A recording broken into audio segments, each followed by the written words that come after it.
Bonjour chers amis, je suis ravie de vous retrouver aujourd'hui avec un tout nouveau format puisque j'ai le plaisir aujourd'hui de recevoir un invité. Il s'agit de Loïc Duchamp de l'étude Duchamp Généa Service et qui va nous partager son expérience et son activité. Voilà, à tout de suite. Enchanté Loïc et ravi de t'avoir avec nous. Loïc est généalogiste professionnel hein, et directeur de l'association Move Your Tour. C'est bien ça, Loïc? C'est bien ça, président de Voilà. l'association Move Your Tour, Très exactement. bien. Bon, ben, je vais te laisser te présenter à nous hein, et puis nous parler un petit peu de ce que tu fais et puis ensuite on fera plus ample connaissance. Voilà Loïc, à toi.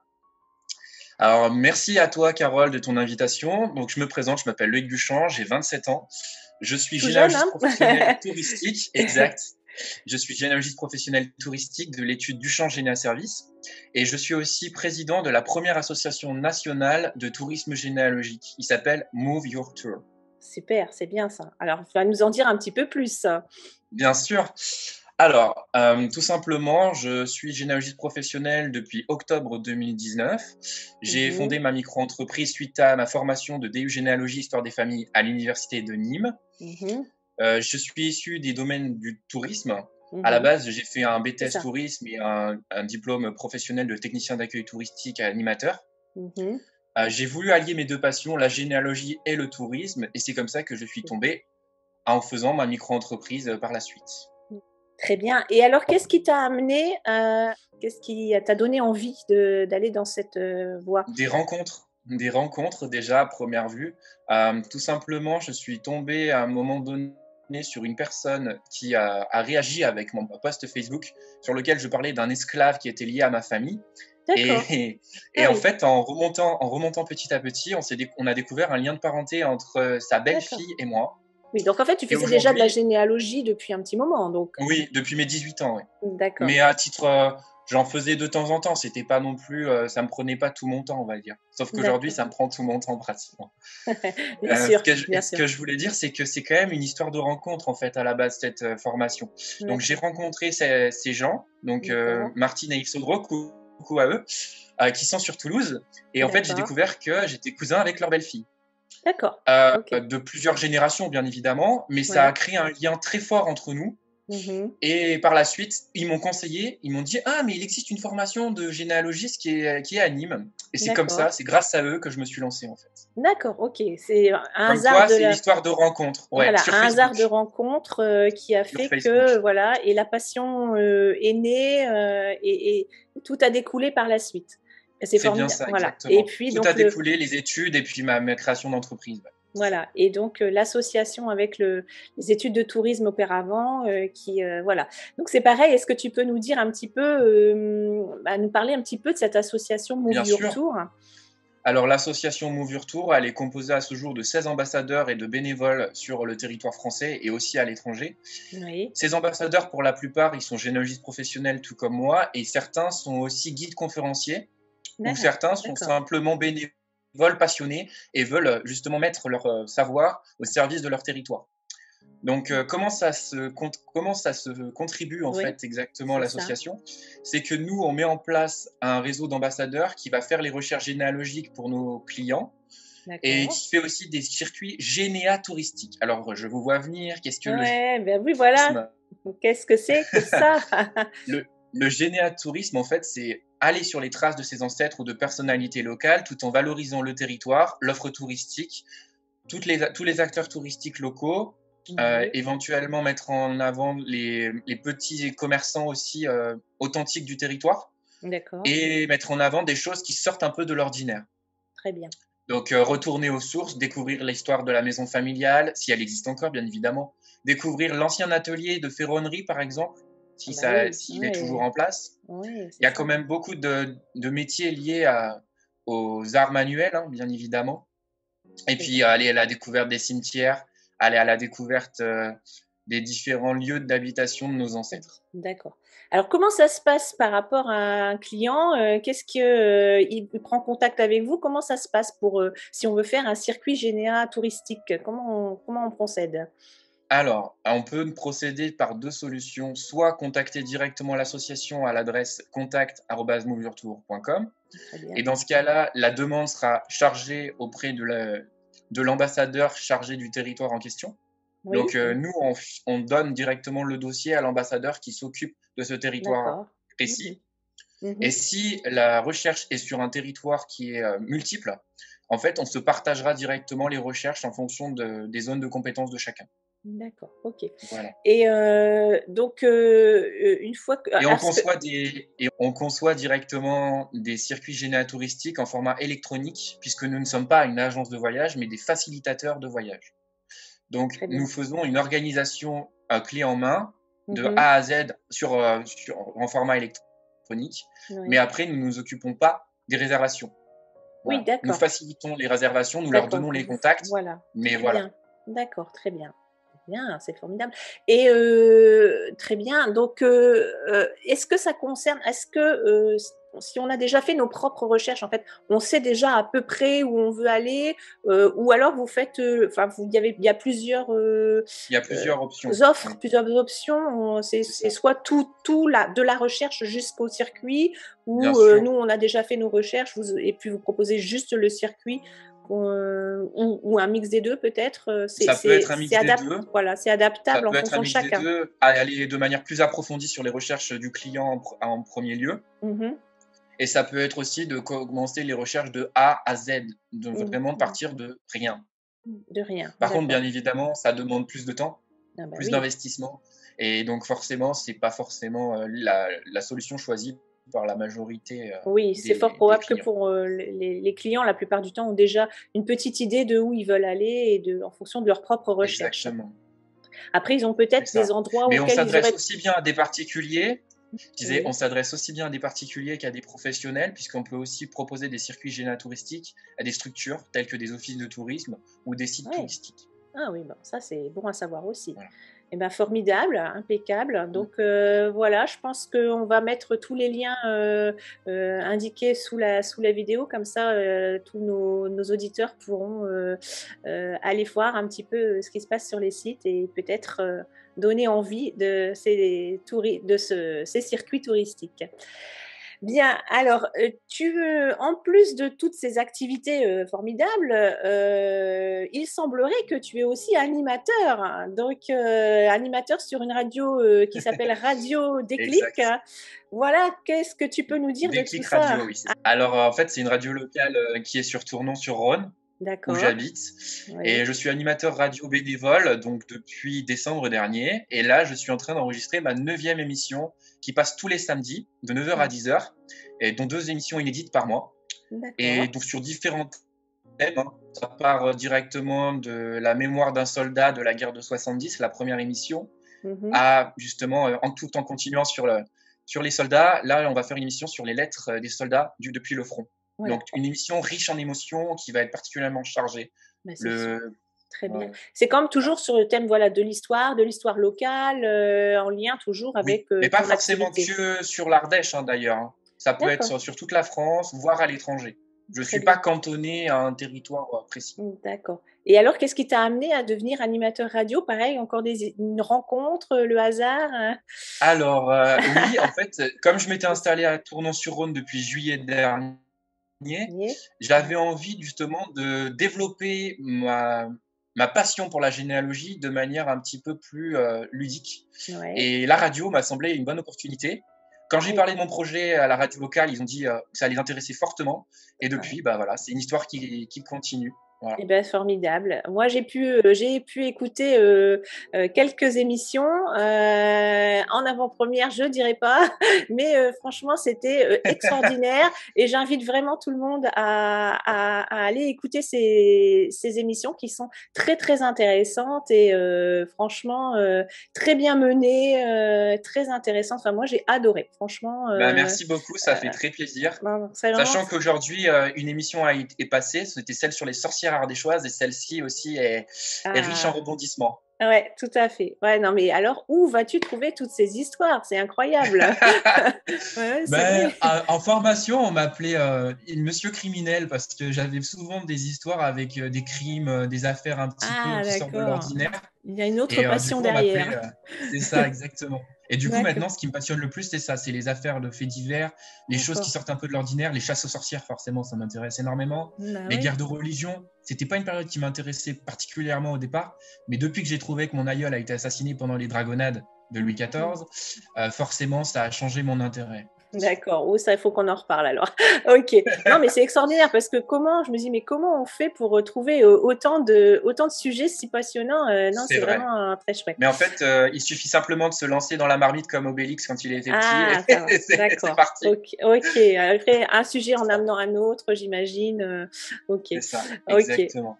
On a quelques petits Il y a aussi une problèmes de future émission qui connexion, sera mais sur une rescapée du Titanic.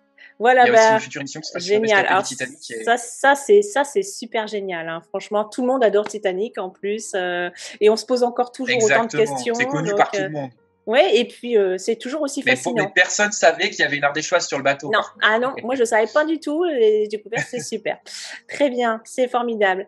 Alors, revenons un petit peu aux recherches généalogiques. Donc, par rapport Oui. à ta clientèle, enfin, voilà, ton étude, Mhm. j'imagine qu'il y a parmi tout ce que tu as déjà mené comme enquête, une enquête qui t'a marqué peut-être un petit peu plus Ah que oui, les autres. ça c'est Ah, sûr. Et elle est d'accord. récente en plus. Elle est récente. Eh C'est bien, une enquête pour un client, du coup, qui a enquêté par rapport à son aïeul, dont on n'avait aucune trace de sa mort. oui. Et au final, au fur et à mesure des indices, j'ai découvert qu'elle était morte sous une fausse identité. Ah, mon Dieu, Et quelle ça, découverte. et, Hmm. et ça, c'est très très rare. En fait, ça pourrait venir tout simplement d'une erreur de l'hospice de l'époque, de Chomérac en Ardèche, D'accord. qui a pu confondre deux patientes décédées et ils ont dû mélanger les papiers. Ou, possibilité, elle avait sur elle des faux papiers d'identité, mais pour quelle raison, cela reste un mystère. Par contre, ce qui n'est D'accord. pas un mystère, c'est que sa sœur, parce qu'elle Oui. avait une sœur, Mhm. qui s'est mariée en Algérie sous son nom à elle. Mhm. Oh, c'est très Et bizarre ça, comme j'avoue, drôle de famille. et je pense que c'est très très étrange. En effet, c'est surtout dû à l'âge de cette sœur qui s'est mariée, puisque c'est la seule qu'on ne retrouve pas mariée en France. Donc c'est Mhm. sûrement la petite sœur qui s'est mariée à l'âge de 14 ans en Algérie, sous l'identité de sa sœur. Ah oui, d'accord. Ça n'a Ok. pas Donc il dû y a une être. grosse histoire. Oui, Non, tout à fait. c'était une enquête assez Difficile. particulière et difficile, mais très très importante et très passionnante, hein, ça c'est Bien sûr. sûr, oui, oui, oui. Et alors, Et puis on n'a pas toutes les clés encore, mais on sait de sources sûres que son aïeul est mort sous le nom de Marie-Julie Dumas, alors qu'elle s'appelait Marie-Rose Dumas, et Marie-Julie Dumas n'a pas les mêmes parents, bien évidemment, sur l'acte de décès, mais que 2 ans plus tard, un jugement du tribunal de Privas atteste qu'en fait, ils se sont trompés sur l'identité de la défunte. tiens, c'est très, très surprenant, très étonnant, effectivement. C'est Et ça. bravo alors pour cette découverte, parce que ça n'a pas dû être simple. Non, Et donc, ben, de trouver, quand on trouve ce genre d'informations, ça doit être très, très gratifiant et effectivement très ça marquant. c'est sûr. J'imagine que le client devait être ravi de cette Ah, il découverte. était aux anges. Ah Il bah était oui, aux voilà, anges. j'imagine, là, il s'est dit: «Bon, bah, ça y est, j'ai enfin compris, enfin trouvé, bravo, bravo». Eh ben, c'est parfait, Et c'est après, bien. j'ai eu une autre enquête, mais là, c'est pas vraiment le même type de découverte, c'est simplement le nom de famille qui n'est pas le nom d'origine. Alors, je Ah, m'explique. Ma cliente m'avait demandé de faire des recherches sur son arrière-grand-père qui était décédé sous le nom de Vernick.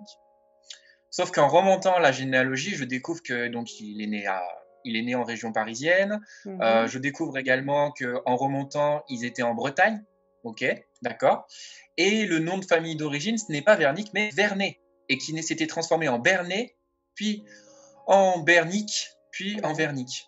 oh là Autant là, dire qu'il y a eu 4 déformations du patronyme à travers les siècles. Ça a été une ah enquête ouais, aussi lourde et très d'accord, très intéressante.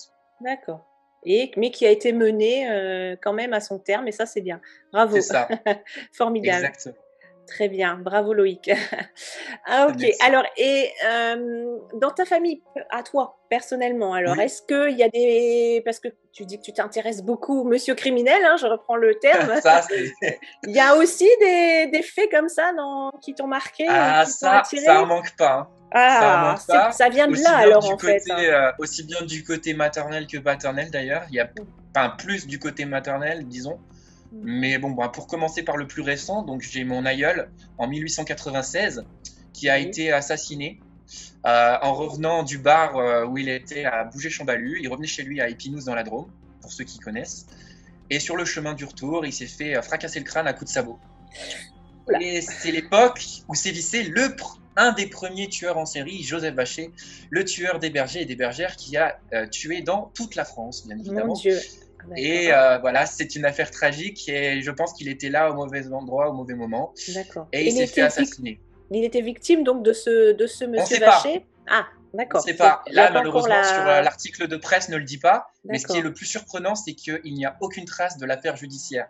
Oh. C'est comme si elle avait été directement fermée et qu'on l'avait fait disparaître. Il n'y a pas eu d'enquête plus que ça. Si, justement. Il y a eu un médecin légiste qui est venu sur place. Il y a eu la police qui est venue sur place.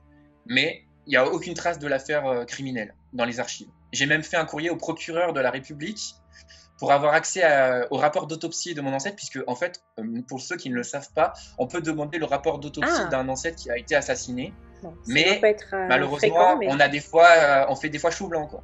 Et malheureusement, il m'a répondu qu'il n'avait rien. D'accord. Voilà. Bon, après, est-ce qu'il n'a vraiment rien ou est-ce qu'il n'a pas voulu me l'envoyer? Ça, c'est autre chose. Oui. Ce serait bien, oui, que tu arrives peut-être un jour à découvrir certaines choses. Alors, un vrai cold case. C'est ça. Voilà, sachant qu'il y a deux versions de la presse à 2 jours d'intervalle. La première version, c'est que c'est un accident et qu'il est mort d'une convulsion pulmonaire. Le problème, c'est que 2 jours plus tard, c'est pas du tout la même version. On dit un Maquignon assassiné, on dit bien que ses assaillants ou son assaillant l'a assassiné sans prendre directement d'argent. Donc ça peut pas être un voleur en tout cas. D'accord. Bon, donc déjà une première histoire dans la famille très voilà, ok. Et après, en continuant sur cette même lignée, il se trouve que cet aïeul-là a assisté à l'âge de 14 ans, et ça a dû le marquer à vie, au meurtre de son grand frère par son petit frère. Oh décidément, dans cette... D'accord, oui, en revenant de la foire militaire de Bouget-Chambalu, donc dans les années 1840, il me semble, si ma mémoire est bonne, il se trouve en fait que cet aïeul a assisté au meurtre de son grand frère. Donc c'est le grand frère qui a été tué par le petit frère pour des raisons de rivalité de Maquignon. Donc déjà, les Maquignons avaient une mauvaise réputation à l'époque, puisque c'est ceux qui vendent les chevaux, pour ceux qui ne le savent pas. Oui, tout à fait. J'ai des aïeuls aussi qui étaient Maquignons. Voilà, donc à l'époque, ça avait très très mauvaise réputation. Et ils se sont disputés pour des raisons de vente de chevaux. Et en plus de ça, apparemment, le petit frère était amoureux donc de la femme de son frère, ce qui n'arrangeait pas les choses. Et à un moment donné, il a sorti un couteau de sa poche et il a poignardé de plusieurs coups de couteau dans le bas-ventre. Et il s'est effondré, il est mort quelques minutes plus tard. Et il se trouve donc que ce petit frère a été interné au bagne de Saint-Laurent-du-Maroni en Guyane, et il est mort là-bas. Et lui aussi, sa femme était enceinte. Eh bien. Donc en fait, son fils n'a jamais connu son père, parce que forcément, il est né au moment où il était au bagne. Et je l'apprendrai plus tard, mais le fils a suivi les traces de son père, malheureusement. Il a fait une affaire d'escroquerie de gros calibre. Donc, je ne sais pas exactement quelle escroquerie il a commise, puisque ça n'est pas dit dans son dossier. Mais il a été incarcéré au même bagne que son père et il est mort aussi là-bas. Eh bien, on comprend donc bien ta passion pour toutes ces affaires criminelles, effectivement. Toute une lignée oui, la lignée de ma mère, c'est quelque chose, ça c'est sûr. D'accord. Okay. Et après, concernant cette aïeule qui est morte pendant les dragonnades de Louis XIV, donc pour ceux qui ne le savent pas, les dragonnades, en fait, c'est les soldats qui sont envoyés pour convertir de force les protestants en France. Et donc mon aïeule vivait dans le Velay qui est une région historique de la Haute-Loire. Elle vivait à Tence, qui est aujourd'hui le mas de Tence, puisque c'est un hameau qui a changé de commune. Et elle a vécu à l'âge de 65 ans, elle était veuve. Son mari était mort il y a 4 ans auparavant. Et il y a un mystérieux personnage connu du voisinage, c'est ce qui est écrit sur l'acte qui m'avait fait sourire à l'époque. Et c'est d'ailleurs ça qui a terminé mon mémoire d'études sur les traces de la famille Joubert-Mourgue en Haute-Loire, que j'ai fait lors du DU Généalogie Histoire des familles. Et elle a été assassinée par ce mystérieux personnage connu du voisinage de plusieurs coups de couteau, insidieusement et insinueusement en fait, donc ce qui veut dire par derrière, La personne s'était cachée derrière la porte et hop, voilà, il l'a poignardée. Et Eh elle est bien, morte le lendemain des suites de ses blessures. eh bien, toutes des histoires passionnantes qui seraient vraiment super intéressantes à raconter. J'imagine déjà personnellement Ça, comment on pourrait raconter ces histoires sous format vidéo. Ça doit être sympa, ça. Hein, ça doit être sympa, c'est sûr. Mais c'est pas gay, hein, ça, on est bien d'accord. non, non, mais bon, C'est c'est des histoires très, très, très intéressantes et intrigantes, en tout cas. Ouais, très bien. Alors, une autre petite question, on va passer, revenir au métier de généalogiste, mais toi, parce que, voilà, tu es un jeune généalogiste, oui, hein, voilà. exact. Comment est-ce que tu arrives parmi les jeunes gens de ta génération, à les intéresser à la généalogie et à faire passer ta passion avec eux? Ah, bien sûr. Ah, pas Ouais, tous, pas pas tous. tous.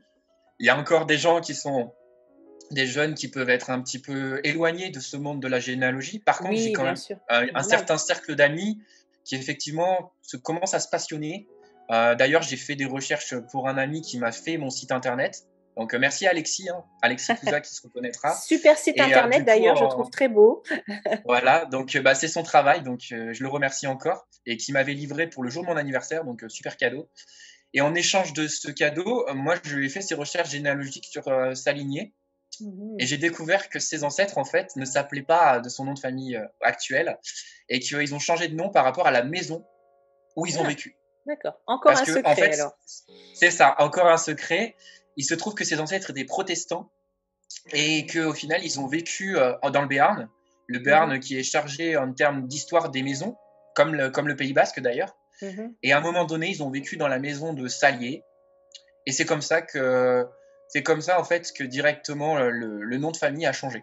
Donc la famille Salier est devenue la famille Salier d'Itouza et après plus tard ça a Mmh. changé son nom de famille. D'accord. Voilà. Très bien. Et donc oui, ça a dû lui plaire à cet ami, de découvrir ça aussi et de Ah ce bah il fait, il était choqué. s'intéresse, ouais. Il D'accord, était OK. choqué puisque quand on apprend que votre nom de famille n'est pas votre nom normal, Ah forcément ouais, ça choque. d'accord, OK. Donc même dans tes amis jeunes, tout le monde s'intéresse maintenant à la généalogie alors, c'est super. La plupart, pas tout le monde, mais oui, la plupart. Et puis Parmi les j'ai des amis qui peuvent avoir des histoires aussi particulièrement riches en émotions, hein. bien Donc, sûr. il y a des choses, des secrets de famille qu'on découvre et des fois qui valaient mieux être tués à l'époque. Bien sûr. Bien sûr. OK. Alors dans notre période là, parce qu'on vit tous notre période, un petit peu difficilement cette année, hein, Ouais. on a tous, vécu, le confinement, le couvre-feu et cetera. J'imagine que c'est pas toujours facile sur le plan professionnel. Est-ce que, il y a des projets par rapport à, bah, après? Quels sont tes projets futurs, hein, par rapport à tout ça? Alors, les projets post-Covid, bah, évidemment, c'est d'avoir une clientèle plus fournie, bien évidemment, même On si pour va l'instant, je me plains pas. Il y a des Mmh. mois où c'est compliqué, forcément, quand on est micro-entrepreneur, on n'a pas tous les mois la même rémunération, Bien sûr. mais j'arrive à m'en sortir. Après, ce qui est intéressant, c'est de pouvoir mettre en place des circuits généatouristiques, puisque la crise a eu un gros impact sur justement Ah les oui, bien circuits qu'on a sûr. préparés. Mmh. Quand je parle au nom de l'association, là, bien Bien sûr. évidemment. Ouais, ouais. Mais même en tant que particulier, en tant qu'indépendant, j'ai aussi fait des circuits de mon côté Mmh. qui n'ont pas pu être mis à terme puisque le Covid est passé par là et ça a gelé tous les projets en cours. Bien sûr. Sachant que j'avais quand même des partenariats avec plusieurs offices de tourisme, Mmh. donc forcément c'est frustrant, c'est rageant, mais il ne faut pas abandonner. Voilà. Bien sûr. Bah, on Il croise faut les toujours doigts en être tout cas, motivé et bien garder le sûr. cap. Eh bien, écoute, on va croiser les doigts que cette crise, finisse par se terminer et qu'on puisse rebouger, revoyager. On en a tous besoin et je suis convaincue que, dès que tout ça est terminé eh bien, l'entreprise, et les voyages touristiques vont faire un tabac, j'en suis sûre, hein. En tout cas, moi, ça m'intéresse Merci, fortement c'est donc gentil. non, c'est vraiment, passionnant je pense que les Français, dès qu'ils auront l'autorisation de rebouger, s'en donneront un cœur joie. Donc voilà. Eh bien écoute, Bien Loïc, sûr, sachant que sur notre territoire, on a déjà de belles choses à découvrir, donc voilà. Ah mais forcément, il y a beaucoup de choses c'est à vrai découvrir en France. que le pays de la France, est le plus beau des pays, n'est-ce pas? Alors on est un peu chauvin, mais il faut le dire, C'est ça. hein, voilà. Écoute, Loïc, tout ça a été très, très passionnant.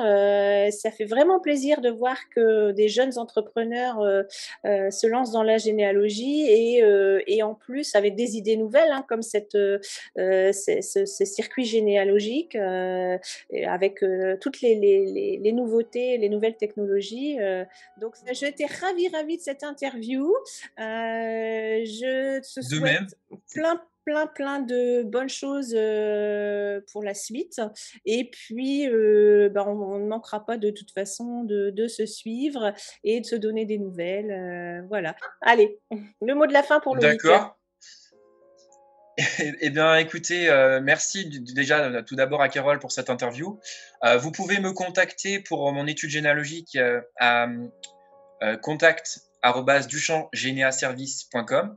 Donc contact au singulier @duchampgénéaservice au pluriel.com. Et concernant l'association, vous pouvez me contacter à contact@moveyourtour.com. Eh bien, merci Loïc, au revoir et à très bientôt.